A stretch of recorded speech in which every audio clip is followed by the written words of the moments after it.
নানুর বিধানসভার কীর্ণাহারে পরিবর্তন যাত্রা ঘিরে ছড়ালো উত্তেজনা। কীর্ণাহার এলাকায় পরিবর্তন যাত্রা পৌঁছতেই তৃণমূল কংগ্রেস কর্মী সমর্থকদের তরফে জয় বাংলা স্লোগান উঠতে থাকে। এরপরই দুই পক্ষের মধ্যে চরম বচসা শুরু হয়। পরিস্থিতি দ্রুত উত্তপ্ত হয়ে ওঠে এবং তা হাতাহাতি ও মারামারিতে গড়ায়। ঘটনায় উভয় পক্ষই একে অপরের বিরুদ্ধে মারধরের অভিযোগ তুলেছে। ঘটনার জেরে এলাকায় উত্তেজনা ছড়ায়। পরিস্থিতি নিয়ন্ত্রণে আনতে ঘটনাস্থলে পুলিশ পৌঁছে পরিস্থিতি সামাল দেওয়ার চেষ্টা করে। ঘটনাকে কেন্দ্র করে নানুর বিধানসভার রাজনৈতিক মহলে নতুন করে চাপানুতোর শুরু হয়েছে।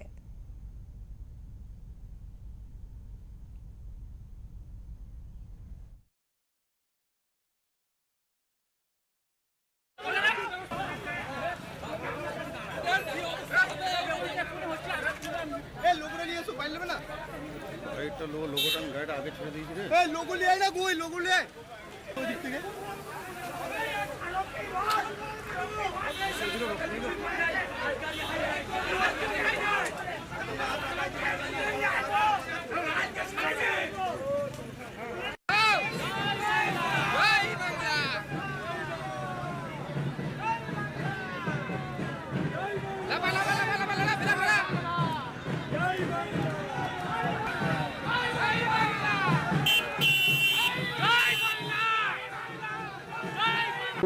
আমি একটা কথা বলি, দেখুন পুলিশের তো কোনো দোষ নেই, কারণ পুলিশ এবং তৃণমূল কংগ্রেস তো ভাই ভাই, আমি তাদেরকে দোষ দেব না। পুলিশকে সামনে বোমটা নিয়ে বলছে, আপনাদের ভিডিওর মাধ্যমে দেখলাম, পুলিশের সামনে বোমটা নিয়ে বলছে মারবো মারবো।